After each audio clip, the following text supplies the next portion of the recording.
Welcome one and all to inaugural ceremony of International Model United Nations organized by Diplotics. Before we begin, let me tell you about Diplotics. Diplotics is an inclusive community dedicated to innovation and excellence in model political competition, with desire to groom the leaders of tomorrow by providing a touch of political and diplomatic world to young students from school level to university level. Diplotic supports students and scholars from all over the world and contributes knowledge and expertise locally, nationally, and internationally. Such exposure would be directed towards developing and maintaining overall growth of political as well as diplomatic skills, which can facilitate peaceful resolution. Whether I feel honored today to welcome our esteemed speaker for this session, Major General Monu Bhagat served in the army for 38 years and the United Nations for 14 years. It was under his command that the Indian Brigade and contingent went to Somalia in 1993 and returned in the end of 1994 on closure of the United Nations peacekeeping mission. The Indians, under his leadership, were the only success story of the UN peacekeeping operation in Somalia. Underway in the introduced to the world the change faced of peacekeeping of winning the hearts and minds concept for the first time ever.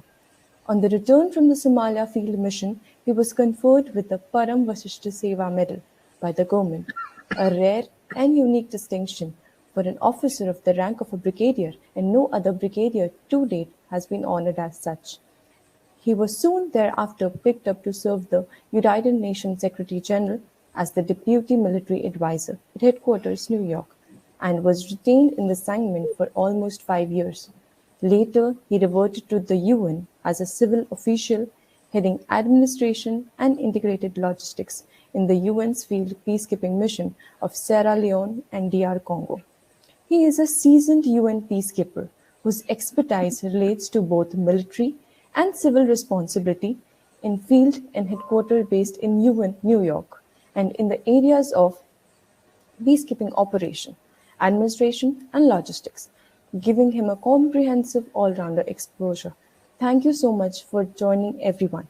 Without any further ado, let us begin.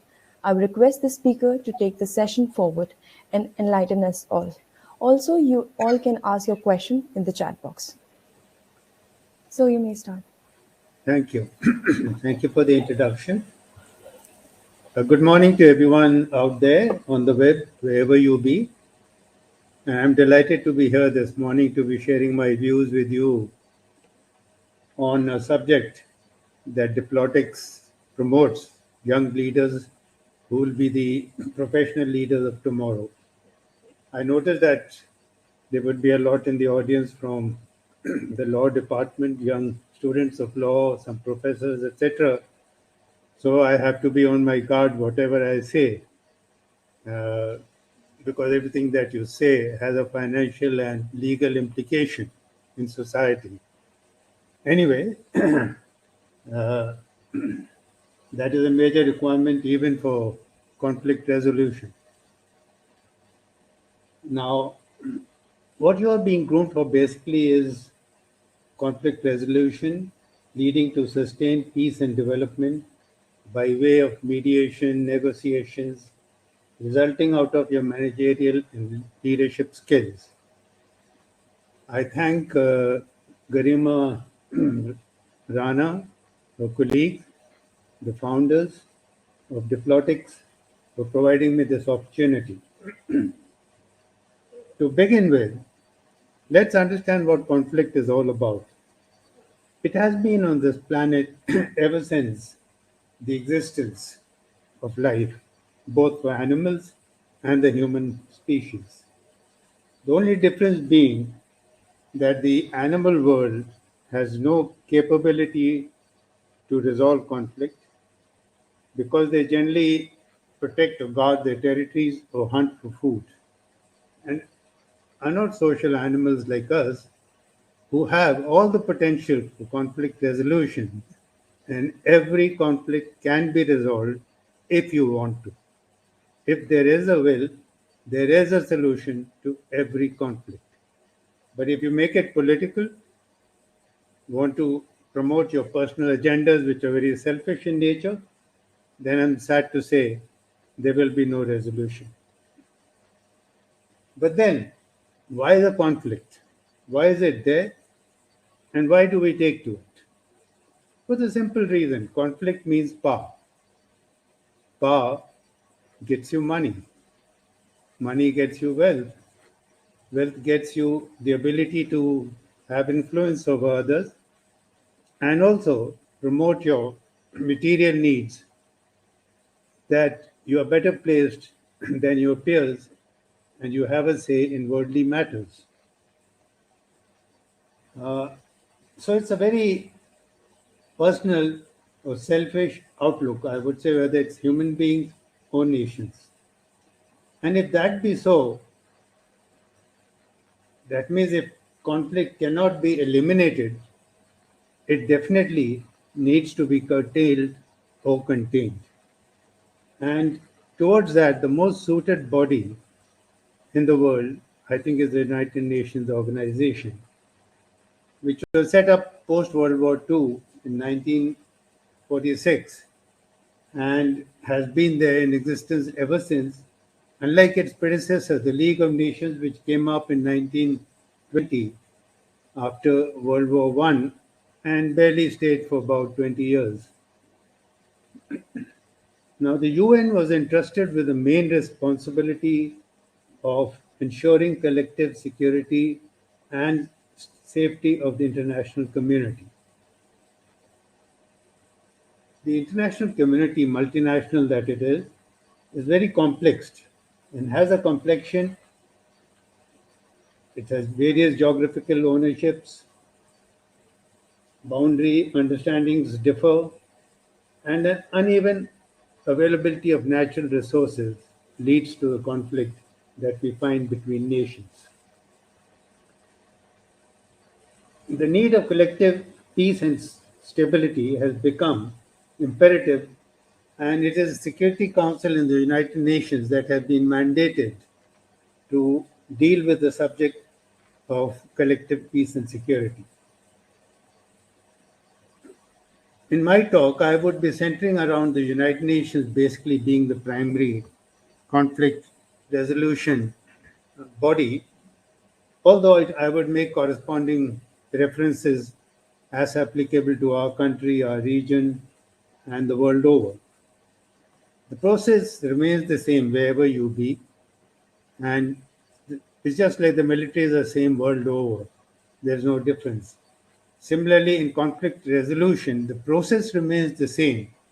It's only personalities that add color to it for the good to make it better or the worse.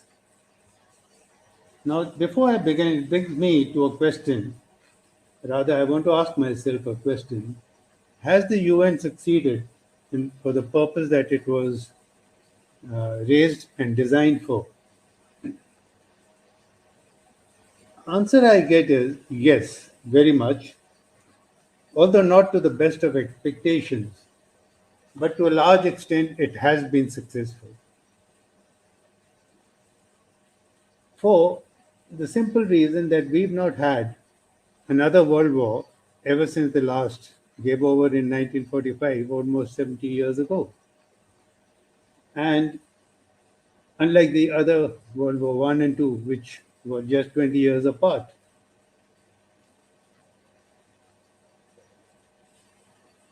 The other thing, if that be so, then why is there so much cry and hue about expansion of the Security Council or reforms of the UN? And for very good reasons, when we say that it's been a success story, then why all this cry for reforms and changes? And believe me, it will make no difference to the Security Council whether there are 15 permanent members or 23 members, as is being proposed by some people. However, uh, there is a definite need to expand it or enlarge it because there are now so many nations in the world to the few members that we had when the UN came into being. India was one of the founding members too. India, for very right reasons, wants to be on the Security Council seat as a permanent member because of its immense contribution to the UN, especially towards global peace and security, in that it has participated in 49 missions since 1950, or 48, I would say. It has contributed over 250,000 peacekeepers, blue helmets, and not only the military, now we even have the civilian police go in big numbers. So the numbers get enlarged. We've contributed 16 to 17 various force commanders, chief military observers, deputy force commanders, etc. We've had two military advisors and two deputy military advisors. I was the first deputy military advisor to be appointed soon after the Somalia operations. And we've also had some people as head of missions and some two USGs also. One is Shashi Tharoor and one more from the Foreign Service, who's heading the Department of Field Support now in New York.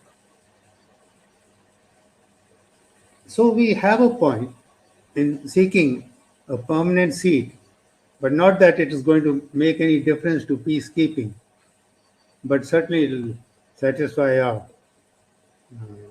if I may say, ego, or for better words, satisfaction that we made so much of contribution and it merits recognition. Also, whether it will be able to bring expertise of the field into the decision-making process at New York.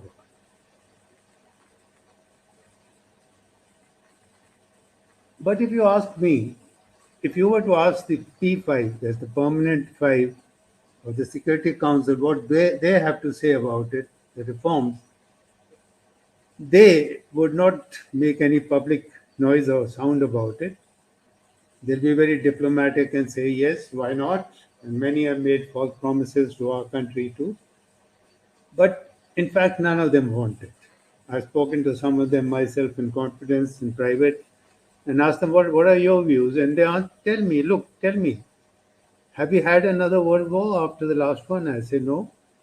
They say, then what is the justification? Have we failed? We haven't. Then why do you want reforms? If we have failed, by all means, but if we haven't failed, then continue the way it is. Yes, they're right in a way, but at the same time, you can't have an exclusive club where there are almost 200 member states of the UN today. It's almost 197 or something. Next question that comes to my mind is United Nations and its peacekeeping the panacea for all the world's problems? The answer is certainly no. But at the same time, there is no other alternative available to the world where you have a moral platform where you can come and discuss issues, thrash them out, see what led to it, and how we can contain it. So, therefore, I feel that the United Nations is essential and is there to stay and should stay. Particularly now, post-Cold War period, when during the Cold War period it was the big two who were managing the world conflicts and they had their own two camps. But ever since the demise of the Cold War, the United Nations is the one which has got involved with conflict resolution to a great extent to what its role prior to the demise of the Cold War was of separating the warring states, which was peacekeeping basically, the traditional form of it. But post the collapse of the Soviet Union, the UN has now to deal not between warring states, because there are very few now, hardly any, but conflict has taken a different shape from interstate to intrastate, where people are at war with themselves or they are at war with their governments, or the government at war with its own people, In which case, who goes to the assistance of the common man? The UN earlier could never enter a state on its own because of sovereignty, which was respected.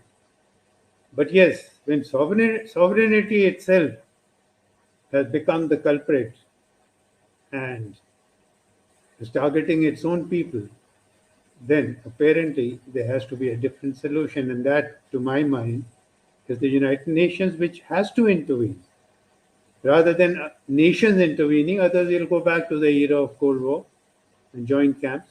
If we don't want that, then nothing better than the United Nations intervening.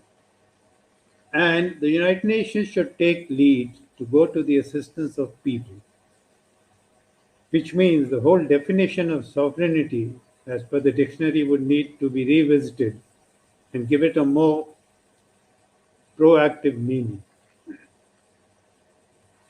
Sovereignty can still be respected with the UN intervening, and nowhere is it going to tread over the toes of the governments that are there, but it would act as a facilitating mechanism for negotiations, for mediation, for finding solutions, and it would position a force of its own which will be very impartial, neutral, and just, with no vested interests.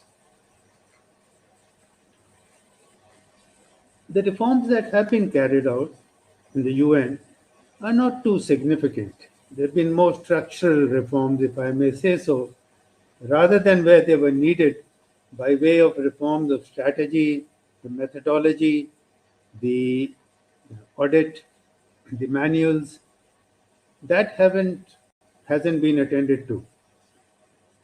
For example, the Brahimi report, which everybody speaks of, created another department called the Department of Field Support. It highlighted the protection of civilians, and it gave you ab initio a budget to start with, which earlier used to take time. But what is needed are reforms in the way we got to do peacekeeping, in the way we got to intervene, when we should, and when should we move on. With what should we go? What should be the rules of engagement? What are the regulating guidelines? Uh, what, what should be the quantum of force to be used? Should it be chapter 6, 7, and whatnot? This brings me to tell you what chapter 6, 7 is all about. The Security Council, as I said, is primarily responsible for collective security. It deals with conflict resolution under these two chapters of the UN Charter 6 and 7. 6 is primarily uh, non coercive, and chapter 7 is by coercive means. Coercive means by way of imposing sanctions or use of troops. It has two articles. Under Article 41, it can impose sanctions, and under Article 42, it can use force and troops to a greater extent. Unlike Chapter 6, which is very passive and was basically a ceasefire agreement, you separate the warring countries and then you remain there between the two countries till a settlement is found, like in Cyprus. For India, Pakistan, you had this UNMOGIP group. In Cyprus, you had the UN there between the Turkey and Greece. Also, whatever it be, Chapter 6 was basically related to peacekeeping and Chapter 7 peace enforcement. But unfortunately, the people who deal with peacekeeping, the diplomats and the UN staff in New York, are still ancient in their outlook. And many of them still ask you the question, where is the peace to keep? The major difference being post Cold War, there is no peace to keep which you get on a platter. You now got to enforce peace and then keep it. That is the major difference. And when you have to enforce peace, the whole modality changes. The way you think, what should be the resources, what should be the time frame, what should be the safety measures, the safeguard, who should be covered, etc., etc. The whole dynamics is different. To a very, very uh, passive method of the peacekeeping that used to be there. This is what I term as the change phase of peacekeeping. And it was in Somalia when we were there in 1993. Somalia, Yugoslavia were the first two countries where peace enforcement missions were set up for the first time.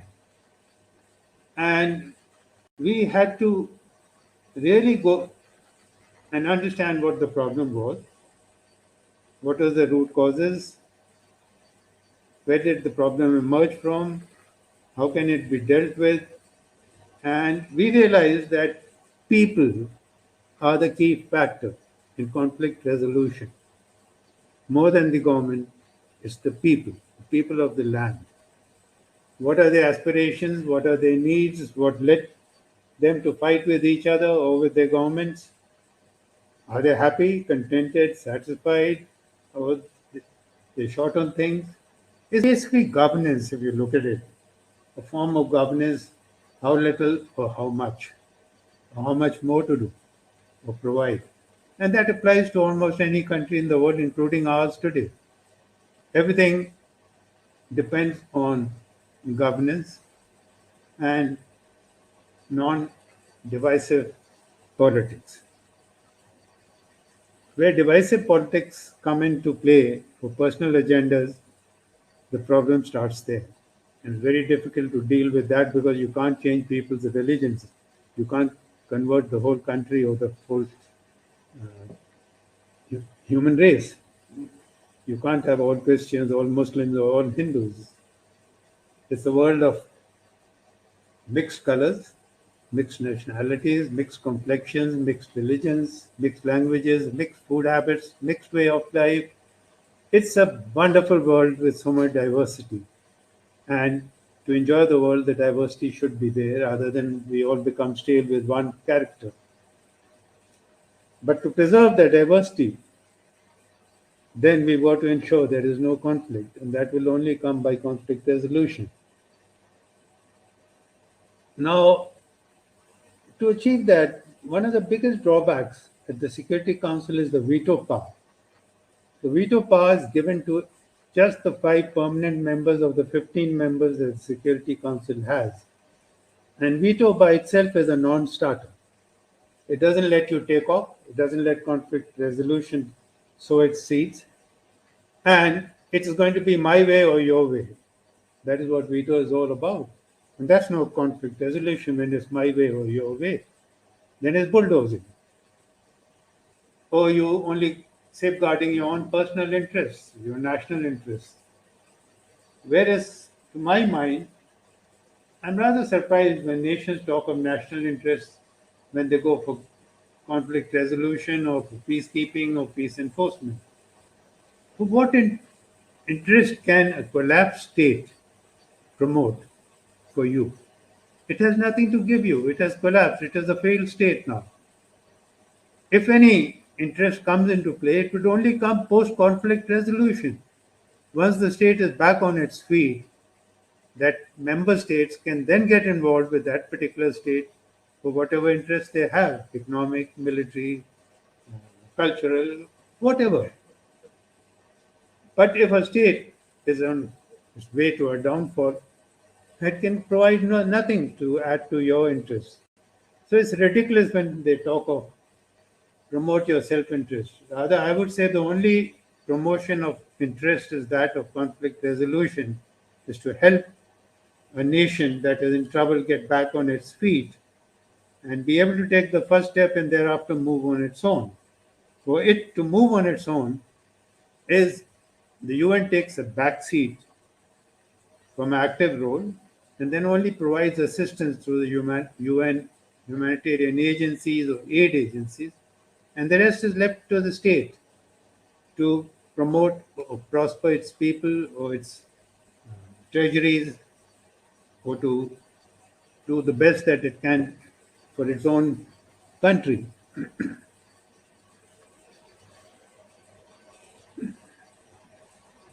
Another thing that I find that in the UN, it is governed merely by diplomatic setup. They're all diplomats there. Wherein today's peacekeeping or today's conflict resolution, it's not diplomats alone who are sufficient.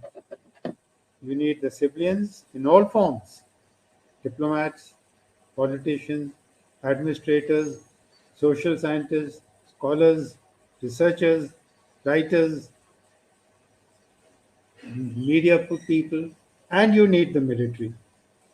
Military is the tool or the backbone to assist all these civilian setup achieve what they have to. So there has to be a happy balance of all these agencies that come into play in today's conflict resolution and not just the diplomatic corps.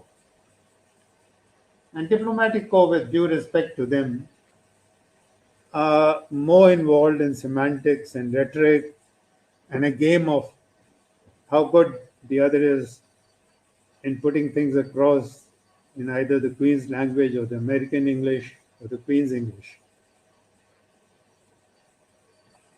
That doesn't help peace at all.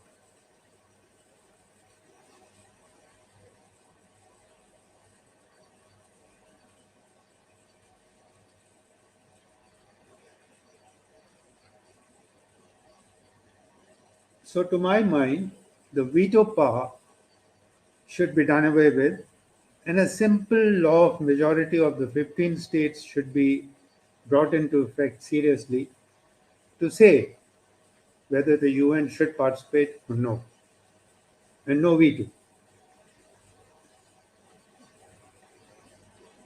Now, let's go on to how the UN works.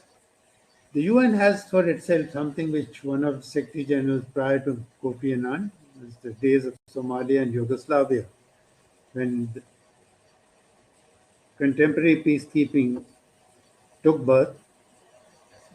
He brought out a document called the Agenda of Peace, which is nothing but a process of peacemaking. Peacemaking is nothing but negotiations and mediation, dialogue, and find a settlement if we can by discussing. If not, then you move to the next stage of peacekeeping or peace enforcement. Peacekeeping to begin with, if possible. If not, like in today's times post Cold War, peace enforcement. But again, the intention in peace enforcement should be to get back to the style of peacekeeping rather than stay in a stage of peace enforcement all along. It's like carrot and stick. You sometimes get firm, then you things mellow down, you move back onto the back burner, and then you come forward again if you need to raise the flame. And finally, whatever it be, peacekeeping or peace building or peacemaking, it finally ends up in peace building. Peace building is the opportunity to provide to a state to build further and prosper and bring about stability in peace. That peace and development go together, and that's how stability comes about. But unfortunately, post Somalia, because of the reverses that the Americans suffered, and Yugoslavia, because it was very difficult to handle, and Rwanda, where we had a massive genocide between the Tutsis and the Hutus, people started questioning the mandate that was given by the Security Council resolution. To my way of looking at it, there is absolutely nothing wrong with the Security Council mandate if you want to do it. In fact, the Security Council mandate should remain a general directive. It cannot spell out the task for you. It's too distant. And the situation is so volatile that it changes every day, that the resolution gets outdated every second day. So you can't have the Security Council spell out 30 odd tasks. It should give you a broad directive, like an operational directive, and that is what the mandate should be. Thereafter, your operational tasking, which are 30, 40 tasks, whatever you have to do, your task table, comes out of that directive, and that is your operational order, which should be left to the mission of the UN in the host country and to the mission head and the force commander. It is their job. And finally, the implementation ground, which are the various contingents from the troop contributing countries, the main actors on the ground, the stage artists, if I may say so. So people started finding fault with the mandate. They said it was ambiguous, it was vague, it did not include protection of civilians, it did not say this, it did not say that. If it says 30 things and the 31st is to be done, which is not mentioned, would you not do it? Or would you say, well, let the resolution be revised? It will be too late. And that is what was happening in the past, in the early 90s, both in Yugoslavia, Rwanda, Somalia, etc., including some of the missions of today, Congo, Sudan. Too much of questioning of the mandate, too much of overemphasis. I won't say protection of civilians is not a must, it is. But the mandate that we got when we went to Somalia, I'll give you a very simple 3-sentence mandate, which was the operational directive, to maintain, to bring about a safe environment and maintain it. One sentence. In order to provide humanitarian aid and assist it. Second sentence. And third, to facilitate a political, military, civilian, aged, children, widows, what not, to provide a safe environment is the safety of human beings in whatever form or colors they be, or nationalities, or vocations, or whatever form, and the assets. That is what is providing a safe and secure environment. And to assist in the delivery of humanitarian aid, which can only be done if the environment is safe. So it follows. And thereafter, once the situation is stable and becomes a facilitating situation, is then you rehabilitate the political process by calling for elections so that people can have their own government and define its own policies and the way it would like to move forward. So that is all that you need from the Security Council and not a task table. How to do it, what exactly to do on the ground is where the operational orders come, which are designed in the mission area. And they know best what is wrong around them, not sitting in New York.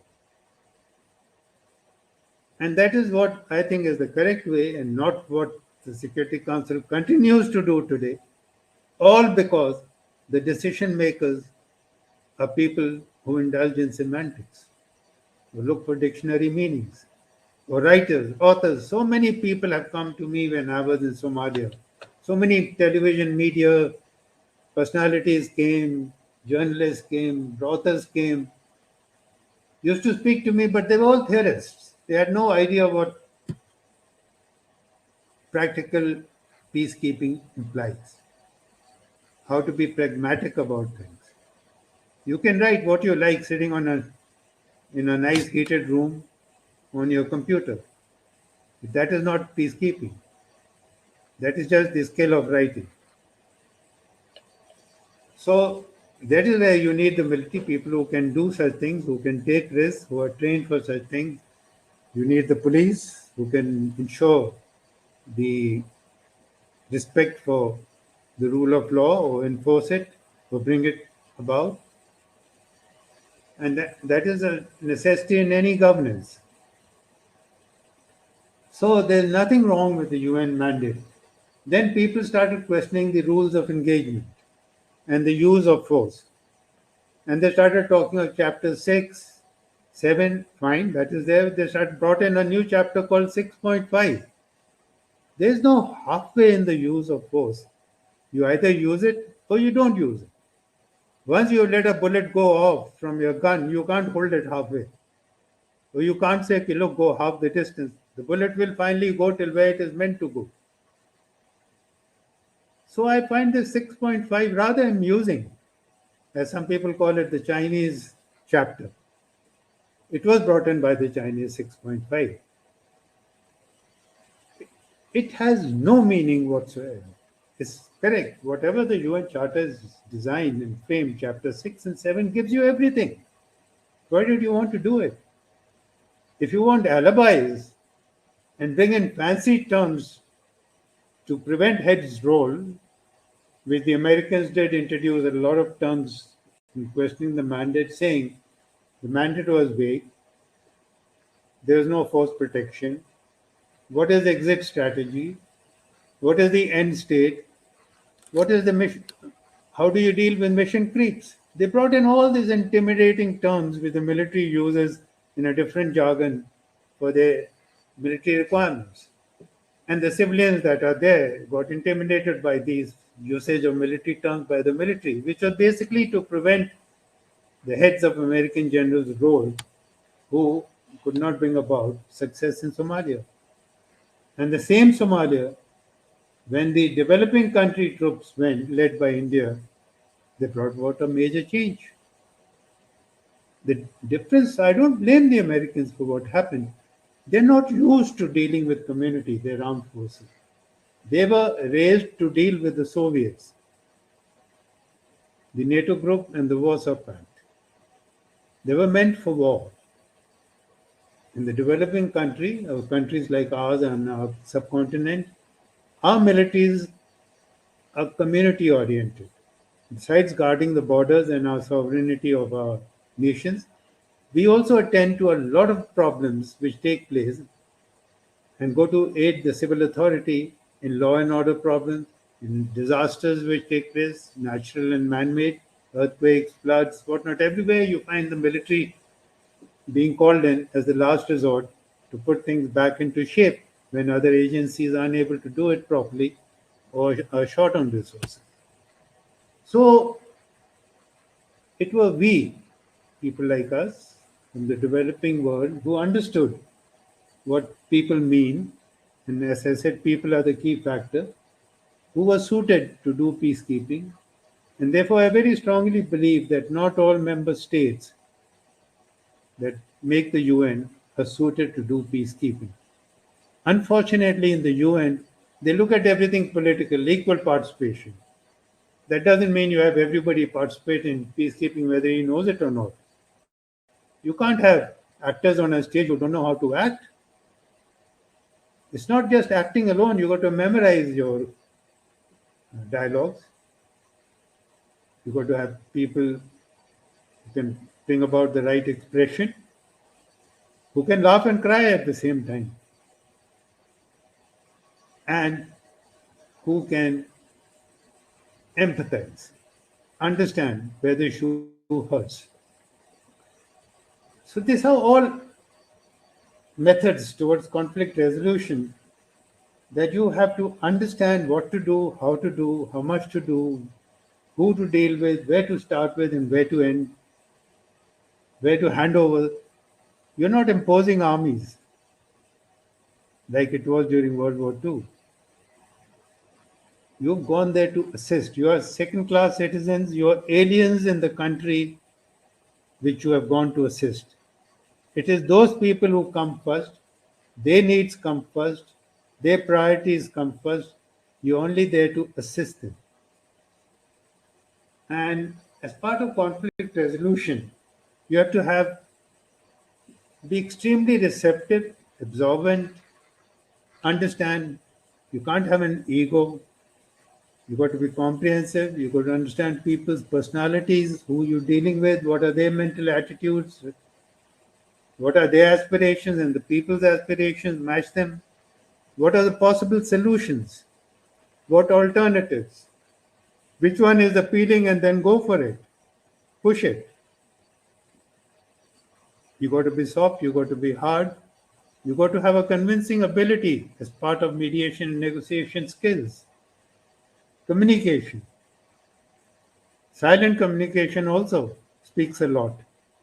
So you have to understand and read body languages. When you talk of, it's just not the books of law. Books of law, I give you an example. A personal example, when I was in the military, we have a book called Army Act, which spells out the various acts and offenses and the punishments that you can give.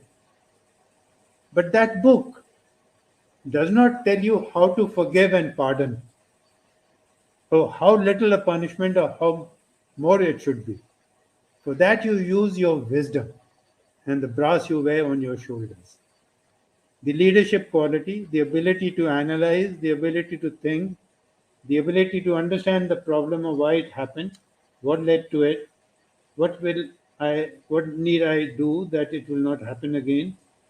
Do I need to punish so much so as to break this individual whom I've trained, who the government has spent so much money, or is little less punishment enough to correct them?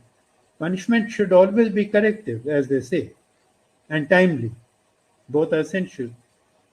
So the rule of law is very much applicable to any mediation, negotiation, and decision making. I mean, the most important people are the people who make the laws and implement the laws and judge on the laws. And you are basically a lot of law students. Law is not meant for your comforts or your arrogance. I find a lot of judges, that's why now recently you read in papers where one of the Chief Justice or one of the judges of the Supreme Court is saying that we should be transparent. Yes, the courts should be transparent. What is there to hide? Everybody should know what's happening and what the truth is. There are no hanky-pankies and under-the-table dealings. And then only will you have a judiciary which is absolutely honest and upright. And neither should you count the success of the judiciary by the number of cases it has resolved. Resolution will come as long as they don't postpone. The problem comes when they start procrastinating. They just read out, parties come, yes, you, okay. So I have a whole day today for you to listen to. And then they just say, oh, we don't have time, we haven't programmed, so we'll have it a month later. That's not conflict resolution. Whether you're in the court of law, whether you're on the ground, whether you're amongst people, whether you're in Kashmir, whether you're in Congo. It has to be, the problem needs to be attended to there and then to the best it can and at the earliest that it can, give it everything that's possible to make it workable. Most of the problems, if we now start analyzing as to what is the root cause of conflict, most of these problems emerge from border issues. Water sharing, because rivers flow from one country to another. Borders are along ridge lines which probably are not marked, somewhere marked, somewhere not. Like in Saichen, we don't have a marked border at a particular place, and that's where the problem is. And then when border issues have taken place like they did in Ladakh, sleeping over it for so many years, that it becomes a state of permanency, and then you can't question it 20 years, 30 or 60 years later. It should have been resolved. Our problem with the Chinese in Ladakh should have been resolved in 1965, maximum, 62 to 65. And here we are nearing 2025, is getting worse now. And it's still not marked. Neither would our opponents demarcate it, because then it becomes black and white. Keep an open border, you can dispute it, you can challenge it, you can grab it, depends who's stronger. So it lends room for trouble.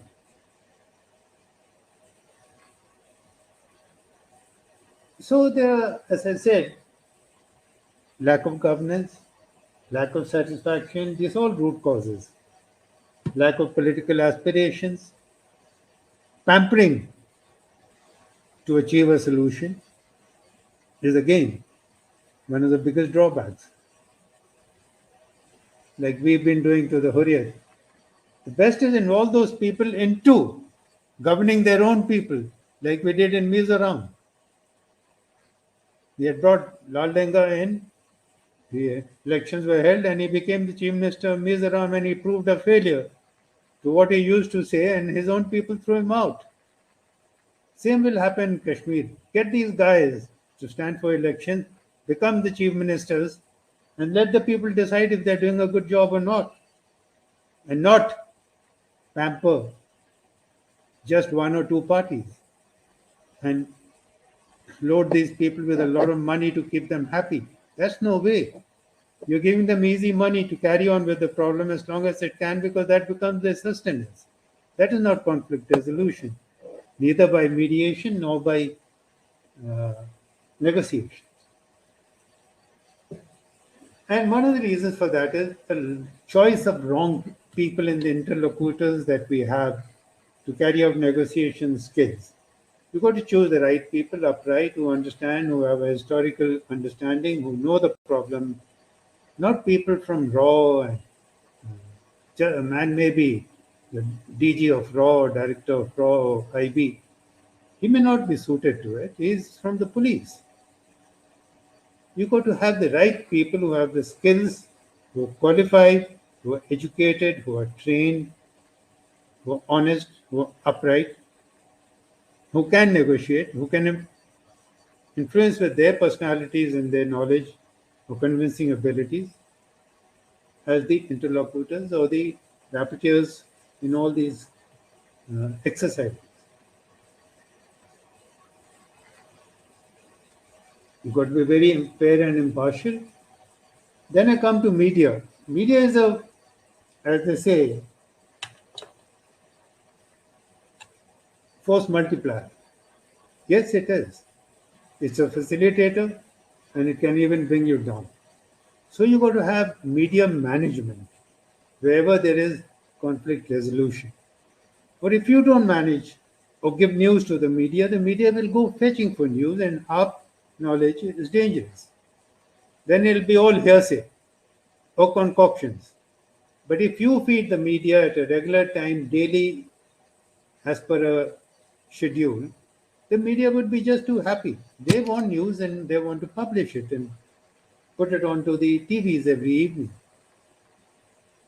Another thing, the media ourselves, in our country at least, I find, needs a lot of education and grooming on what media is all about. Yes, it should be given freedom of voice, but that's not enough. You got to, as a media, understand the problem yourself, bring different people and different faces, speak little and hear more, question and let others answer. It's they who will tell you, not you tell them what to do. You are just a moderator. But our media is very fond of speaking more than the panelists. Our media will get the same six faces every day as their panelists. That when I look at one gentleman's face, I know what he's going to say. And thereafter I shut off my TV. Because I already know what the person is, what is his mindset. He's not going to tell me anything new. So a media usage is very technical, very sensitive, and very productive if used properly. It can influence the public, but should influence the right way. For then alone will it enjoy its freedom of expression. But when media becomes destructive, or it knows it all, wants to give that image, or it take on the role of investigators, then the media is doing damage to itself and the public. So as part of conflict resolution, media has a great role to play. Like when we went to Somalia, there was no media. We created our own media. We took out our own daily psychostyling, uh, a two-page supplement which we used to distribute to the people. People like to know and must know. You can't hide things from people, and neither can you bluff people. You've got to be very honest, upright, credible in whatever you deal with people. People are too smart. Gone are the days when this country vote could be bought. Today, the man who's uneducated doesn't want your 5 rupees or 10 rupees. He wants his roti kapra or makan. Simple as that. Good governance. And if you go about it the right way, forget caste and religion. They themselves don't want to get involved. Who wants to fight? if his livelihood can be taken care of. Nobody wants, a doctor will never kill a patient because the patient is the livelihood of the doctor. Therefore, during COVID, I used to tell, I got COVID myself. The first thing you should do is to go to the doctor. Doctor will never kill you.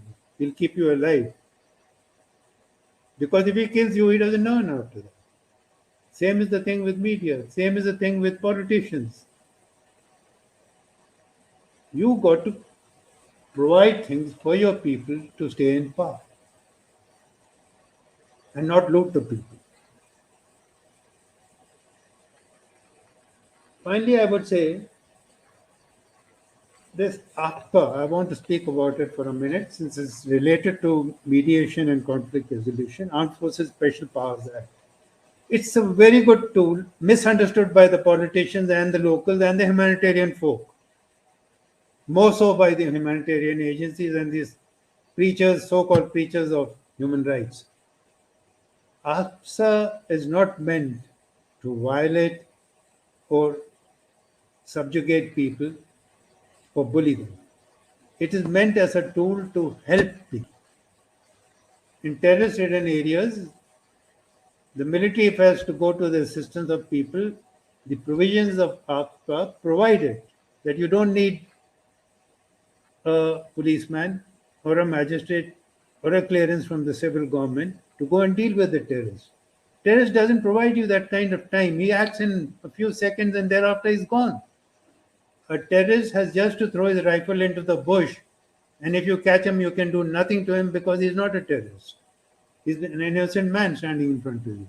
But the moment he picks up that gun and his intentions are bad, he becomes a terrorist. So how can you wait for such clearance to come? And that is what the provision of ASPA was. I blame the army.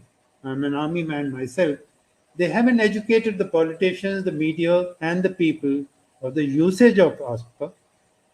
They have allowed people to condemn it. Yes, by all means, take it back. Who lose? The people, not the military. Military can protect itself, but who's going to protect the people at the right time? The provisions of ASPA. So it's a very technical thing. Our own Home Minister, Chidambaram, wants the APSA to be removed when he was in power as the Home Minister. That means he doesn't have an understanding as a politician of what is this thing called Armed Forces Special Powers Act. Armed Forces Special Powers Act is something like that shell on a tortoise, which protects the shell, the tortoise, and also enables the tortoise to help others. Similarly, winning hearts and minds, Sadbhavna, everybody talks of it. More easy said and done. Yes, a very good tool for negotiations and for mediation and conflict resolution. But it's a very sensitive and delicate subject. And you've got to provide for winning hearts and minds by way of money, by way of capability, by way of time. It is putting people above you. You go down to the grassroots and grow up with those people and their problems and solve it for them. That's how you win their hearts and minds. Provide them skills for small scale income generating self-entrepreneurship. Because the state can't provide a job to everyone, but a person can provide a job to himself, provided you train him. So there are many other things. Winning hearts and minds is just not providing employment, but is improving the lot of the common man. Here it reminds me the UN aid agencies go to conflict resolution and to provision of aid, the humanitarian folk, the NGOs, but they are highly restricted for their reach. They can only go where the roads take them. They cannot go into the gaps where there are no roads, but people are there in the gaps. So who goes to them? They can't go. But the military can, because the military has the third dimension lift of helicopters and can reach anywhere where there are no roads. So the military itself is a great provider to a humanitarian cause and assist it, provided you use it. But what happens? The military and the civilian aid agencies, being civilians, both, are very shy of each other. No, I may be a military man, I'm a civilian first and then a military man. And if I'm a military man, well, I'm a civilian to start with, and I will be a civilian after I finish. So, what is the difference? I'm not a different species. I'm one of you, and you're one of me. So, we have to work together. I find generally they stay away from each other, they don't talk to each other, whether in UN peacekeeping or whether in even problem solving in your own countries or neighborhoods or wherever it be. For that matter, we put too many barriers in negotiations. To my understanding, if everybody can go to Pakistan and on a track to diplomacy and talk to the intelligentsia there, the media there, the people behind closed doors of the government, why can't we allow our two chiefs to meet each other, the Pakistani chief and the Indian chief? Will they not contribute? They'll understand each other better. They'll get to know where the problem lies. I agree in Pakistan it may be difficult because for them conflict is a raison d'etre for the existence of the Pakistan army, which may not be the case with other neighbors elsewhere, like in Nepal or in Bangladesh. So we should have everybody meet and don't put barriers. It's only the job of the Ministry of External Affairs. No. We're having problems on the China front. Let the two chiefs meet each other also. They will also contribute besides the foreign minister or the home minister or the foreign secretary meeting, or NGOs, interlocutors. Very seldom is a thought given to this. I don't say chiefs should go immediately. No, it'll be upgraded. They'll go step by step. First is deputy, then his vice, and then the DG of military operations, and then the chief. After all, that is where the decision is taken. At least it won't be destructive, it'll be productive. And finally, refugees and IDPs, it's been 70 years that we've had these Palestinian refugees in the Gaza. We've had the Kashmiris go as refugees to the rest of India, Kashmiri Pandits. We've got refugees who migrated from Rwanda elsewhere. We've got these Yugoslavian, former Yugoslavian refugees all over the world. What is the world doing to get them back? As part of conflict resolution, its essence to get people back to their homes. You can't settle them or resettle them elsewhere. Efforts should always be to get them at the earliest back to their homes and provide them safety and security thereafter. That is the responsibility of the state. The state doesn't act proactively because of the security problem that who's going to guarantee their security or ensure it or assure it. Well, that's the responsibility of the state. That's why you're brought into power. And you have all the money, you have all the resources, you have all the paramilitary forces, you can organize village patrols, you can do so many things. You can have refugees do their own protection. But you have to train them. And a word on demilitarization. Everybody says demilitarize this area. Demilitarization, again, is a very technical subject when it comes to conflict resolution. It's not that easy. Just move out the military and it's over. That's not demilitarization. Demilitarization means first disengage, demobilize, disarm, repatriate, resettle, retrain, and rehabilitate. Then the process of demilitarization is complete. If you want it to be lasting demilitarization. And unless demilitarization, conflict resolution is a long-term effort, there'll be no conflict resolution and you'll be back to square one. So it's important for these things. And finally, I will end up in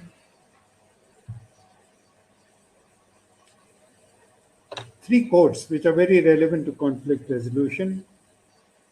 One was the Swedish Prime Minister Olof Palme, who had said, "It is not the UN that has let the people down.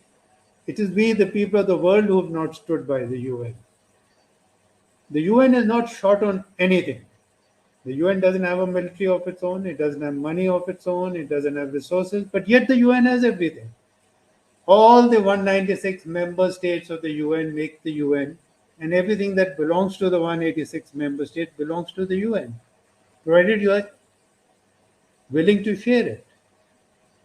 India is a very, very positive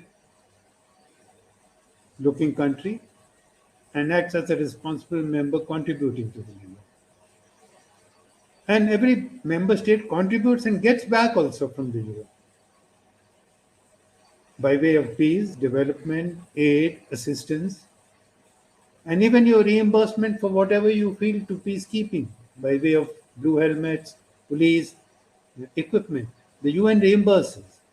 So it's not a losing exercise at all. So it is we, the people, who have let the UN down, in that we don't let it function or succeed. The other is by Mr. Pearson, the Canadian Prime Minister who got a Nobel Prize. He said, people want war as a solution to bring about peace. No, war is not a solution to peace. War means total destruction. And when we prepare for war, we think like precocious giants. But for peace, we think like retarded pygmies. He's very right. We'll bring the best of equipment costing millions of dollars to prepare for war. But when it comes to peace, we are not prepared to spend. You've got to be militarily strong and spend also to ensure your safety. So there's a lot of meaning in their words. And finally, our own late Prime Minister Rajiv Gandhi in 1986 said, "Peace is too delicate a subject to be left in the hands of nations that have the monopoly of power. For they have the monopoly of power which can destroy the world, but they don't have the monopoly of wisdom how to save the world." So these three sayings may have a lot to say on conflict resolution. And with that, I would end my talk. And I now leave it to you if you have any questions to ask of me. Thank you.